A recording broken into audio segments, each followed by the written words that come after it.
Bonsoir, bienvenue dans le débat de France 24, un débat auquel vous pouvez participer via les réseaux sociaux. Le choc, le même titre pour grand nombre de quotidiens français, Le Figaro ou encore l'Humanité. Le choc au lendemain du premier tour des régionales en France. Le Front National est aujourd'hui le premier parti de France. Il arrive en tête dans 6 régions sur 13, derrière la droite et loin derrière le Parti Socialiste. Le second tour, c'est dimanche prochain. On va en parler avec nos invités, avec vous, Mathieu Magnodex. Bonsoir. Bonsoir. Vous êtes journaliste au service politique de Mediapart. Avec nous, Jean-Sébastien Ferjou, bonsoir. Directeur, cofondateur du site Atlantico. Avec nous, Stéphane Simmons. Bonsoir Stéphane, correspondant à Paris pour Der Spiegel Online. Et bonsoir. Jérôme Sainte-Marie, bonsoir, politologue, président de l'Institut de sondage Pollingvox. Alors avant de commencer ce débat, on va tout de suite écouter les ténors des partis politiques. Prise de position du Bureau national, il devra la respecter, point. Ce n'est pas simplement une question de morale. Il y a une dimension morale évidente, mais ce n'est pas simplement cela. C'est que le Front National développe une thèse, au fond, qui est qu'il faut séparer les Français de souche des Français de papier. C'est l'avenir de la France qui est en jeu. Refuser toute fusion et tout retrait de liste. La clarté et la constance sont les seuls choix politiques à la hauteur des intérêts de vos régions, mes chers compatriotes, et de la France. Maintenant, le choix est clair. D'un côté, un système à bout de souffle que que les électeurs ont majoritairement rejeté, qui a apporté l'insécurité, la ruine, l'incertitude dans l'avenir, le chômage et l'oubli de nos valeurs. Et puis de l'autre, le retour du peuple au premier plan, le peuple qui se réinvite aux grandes dames de cette classe politique qui avait tellement l'habitude de faire sans lui depuis tellement d'années. Vous êtes choqué, Mathieu Magnodex, de ces résultats du Front National ? Je ne comprends pas très bien l'idée du choc, parce qu'en fait tout ça est assez prévisible, tout ça est assez attendu.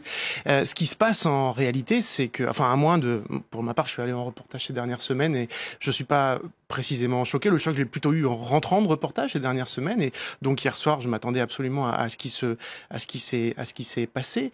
En réalité, on sentait très bien depuis plusieurs semaines monter non plus ce qu'on dit depuis longtemps sur le vote autour du Front National, c'est-à-dire un vote d'exaspération, de colère, etc.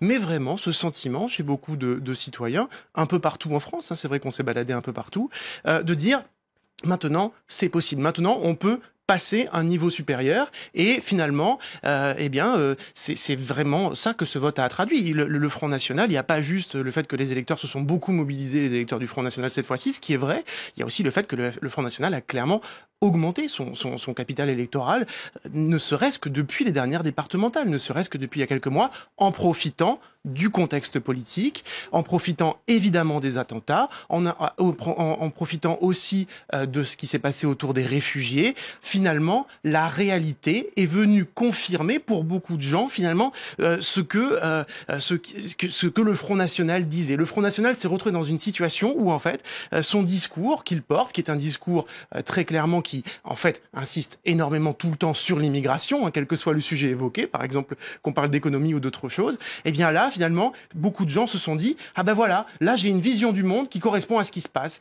Et les autres partis, qu'est-ce qu'ils ont fait ? Eh bien, autant François Hollande qui a chippé un certain nombre de propositions du Front National après les attentats, que la droite qui le fait depuis longtemps, eh bien finalement, les électeurs ont dit on préfère tout simplement l'original à la copie. Jean-Sébastien Ferjou, est-ce que c'est pas l'échec tout simplement des partis traditionnels de la droite et de la gauche finalement qui n'ont pas su répondre aux attentes des électeurs et qui a l'envie de choisir une troisième voie, finalement quelque chose que les électeurs ne connaissent pas, mais en se disant finalement on n'a pas le choix? Mais si, bien sûr, je pense qu'il y a totalement de ça. Et c'était très frappant tout à l'heure dans un des extraits que vous diffusiez. Il y avait Alain Juppé qui expliquait qu'il n'était pas audible parce que les électeurs n'arrivent pas à entendre quand on leur explique que les solutions proposées par le Front National ne sont pas crédibles. Mais c'est comme quand on entend Pierre Gattaz ou un certain nombre de voix, que les gens le pensent, que les personnes en question le pensent, n'est pas le sujet, ou qu'ils le disent, ça n'est pas le sujet non plus. Ce qui est plus perturbant, c'est qu'ils ne donnent jamais de raison de voter pour eux. parce que moi je peux expliquer pendant longtemps pourquoi vous ne devriez pas voter pour mon voisin, mais il y a un moment, il faut quand même que je vous donne envie de voter pour moi. Et les partis traditionnels sont devenus totalement incapables d'avoir un discours prenant en compte la réalité et effectivement semblent donner, parce qu'il ne s'agit que des apparences, mais comme le disait très bien mon confrère, semblent donner au Front National le monopole du diagnostic de ce qui se passe dans la société française. Donc bien sûr qu'il s'agit d'un échec majeur des partis traditionnels. Et moi, ça me fait penser à ce qui s'était passé en Écosse au moment du vote sur l'indépendance. Quand vous regardiez le détail de qui avait voté quoi en Écosse, c'était vraiment les circonscriptions les plus déshéritées de l'Écosse qui avaient voté en faveur de l'indépendance. Pas tant parce que c'était des quartiers réputés pour être plus nationalistes que les autres, mais simplement parce que l'indépendance paraissait comme une solution comme une autre. C'est-à-dire, on a tellement tout essayé, on ne croit plus à ce que vous nous dites, ni la droite, ni la gauche. Ça fait 30 ans, 40 ans que vous nous expliquez que l'Europe, ça marche, que la mondialisation, ça marche, que l'ouverture des frontières, ça marche. Eh bien, de toute façon, maintenant, la réalité telle qu'elle est, c'est on se dit, est-ce que ça pourrait vraiment être pire avec le Front National ou dans le cas des Écossais, avec l'indépendance de l'Écosse? On en est là et il n'y a aucun discours construit en positif qui permette à d'autres de dire, mais si, malgré tout, un autre chemin est possible. Stéphane Simmons, comment on a réagi en Allemagne à ces résultats? On a été choqués en Allemagne? Bien sûr, disons que pour l'allemand lambda qui ne suit pas les développements de aussi près que nos confrères ici, bien sûr, on était surpris et les journaux ce matin ont ouvert avec, en reprenant les mêmes mots, choc ou même catastrophe, parce que les conséquences, on se projette déjà dans l'avenir, on voit déjà Marine Le Pen à l'Élysée, et puis on se demande qu'est-ce que ça veut dire pour l'Europe, pour l'euro, pour notre économie, et puis surtout aussi pour la coopération franco-allemande. Et quand on voit, disons, la position, disons, très critique de Madame Merkel exprimée par les cadres du Front National. On se rappelle même de ce face-à-face, je me rappelle bien, de Marine Le Pen au Parlement, s'adressant à François Hollande et à Angela Merkel, accusant d'ailleurs François Hollande d'être le vice-chancelier de Marine Le Pen. Et elle avait été on se rappelle même du visage de la chancelière qui avait été vraiment choquée, enfin outrée même. C'est-à-dire, c'est un mode opératoire du DFN que je comprends,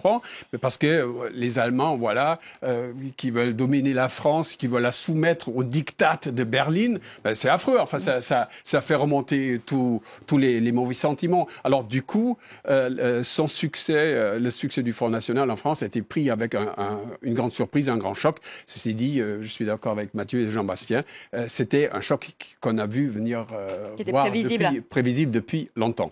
Jérôme Sainte-Marie, le Front National peut remporter combien de régions dimanche prochain?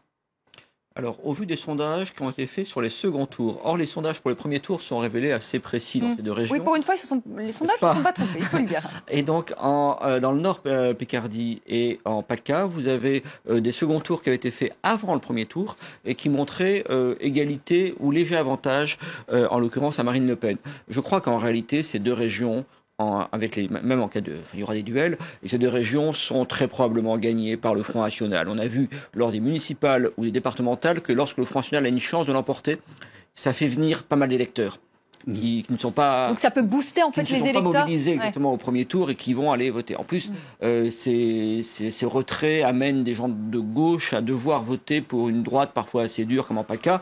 C'est très difficile. Donc je pense que ces deux duels vont aboutir à une victoire du Front National et vont même l'amplifier au fond, puisque ça sera une formidable... ça a un prestige énorme pour les deux candidats que l'avoir remporté face finalement à l'UMPS, face à la gauche et la droite unis contre elle. Il aurait mieux valu, à mon avis, ne pas se leur lancer dans ces duels. On a une triangulaire qui là qui va être sans doute remportée, M. Philippot dans le Nord-Est, qui va être sans doute remportée par le Front National. Là, inversement, un duel aurait pu l'éviter. Mais enfin bon, c'est comme ça.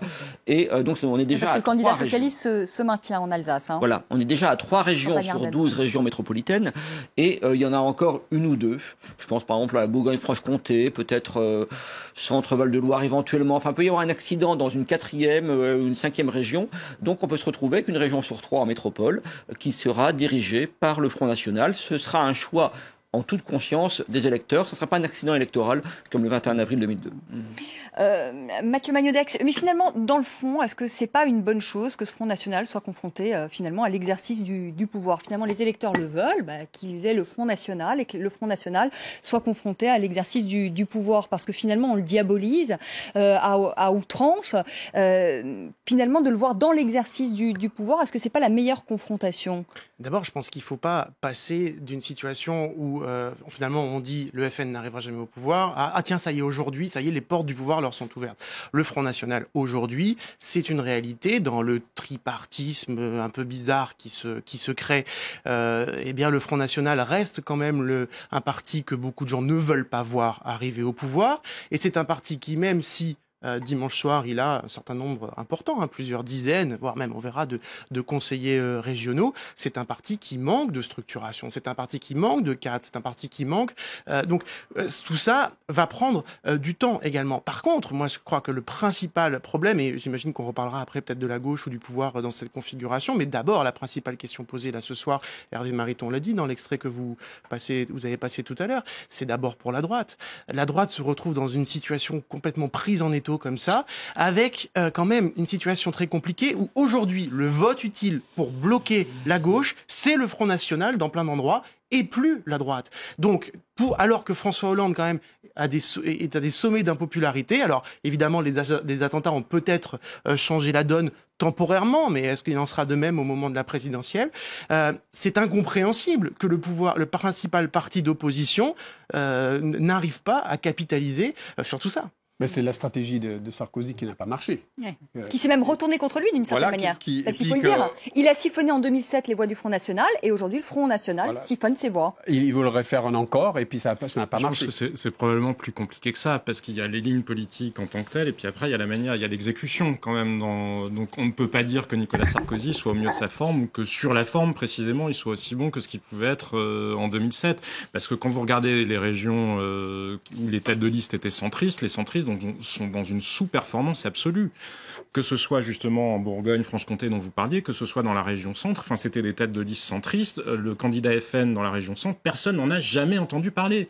Et pourtant, ce sont des régions où le FN arrive aussi en tête. Donc il y a pas que la stratégie de Nicolas Sarkozy qui peut être en cause. Après, je pense que la droite, elle a un problème quasiment d'ordre sociologique. Si on raisonne en termes d'électorat, pas tellement de ce que sont les partis, mais de sociologie des électeurs, on voit bien que la gauche, finalement, c'est devenu le parti des gens qui sont bien intégrés dans le système, des gens qui vivent dans l'économie monde, des gens qui profitent de la mondialisation, qui ont une ouverture intellectuelle sur le monde. Le Front National est devenu à l'inverse le réceptacle de tous ceux qui soit n'en bénéficient pas du tout, voire en souffrent, ou en tout cas ils sont rétifs d'un point de vue culturel. Et puis la droite, qu'est-ce qu'elle a comme point fort sociologiquement ? Il lui reste les vieux, parce qu'on voit que la catégorie de population où la droite fait une relative surperformance d'un point de vue électoral, ce sont les personnes âgées. Sauf que ça n'est pas un créneau d'avenir par définition. Et puis en plus, on sent que ça commence à s'effriter. Ça commence en plus à s'effriter. Quand on voit que les jeunes maintenant effectivement choisissent le Front National, la droite a un vrai problème de discours à inventer. Après, ça ne change rien à la gravité de la défaite pour la gauche, parce que la gauche quand même n'est en mesure de garder que 2 régions en France métropolitaine. Et puis surtout, elle arrive quasiment dernière dans l'ensemble des autres. Elle est exclue du jeu politique. Et en se retirant, parce que là, les régions dont elle se retire, c'est aussi toute une suite de conséquences qui vont venir avec. C'est-à-dire, il y a les financements qui sont perdus, parce qu'il y a des financements avec le nombre d'élus. Il y a tous les militants qui avaient vocation à travailler comme collaborateurs d'élus, etc., qui ne trouveront plus d'emploi. Il va falloir les recaser. C'est autant de gens en moins sur lesquels s'appuyer pendant les campagnes électorales à suivre. Enfin, je pense qu'il ne faut pas du tout sous-estimer, même s'il y a des difficultés pour la droite, la gravité de la gifle que vient de se prendre la gauche avec les régionales. Ouais. Et on va en parler aussi de la gauche. Un mot quand même, Jérôme Sainte-Marie, justement sur cette stratégie de Nicolas Sarkozy qui en 2007 a siphonné les voix du Front National et ça a fonctionné.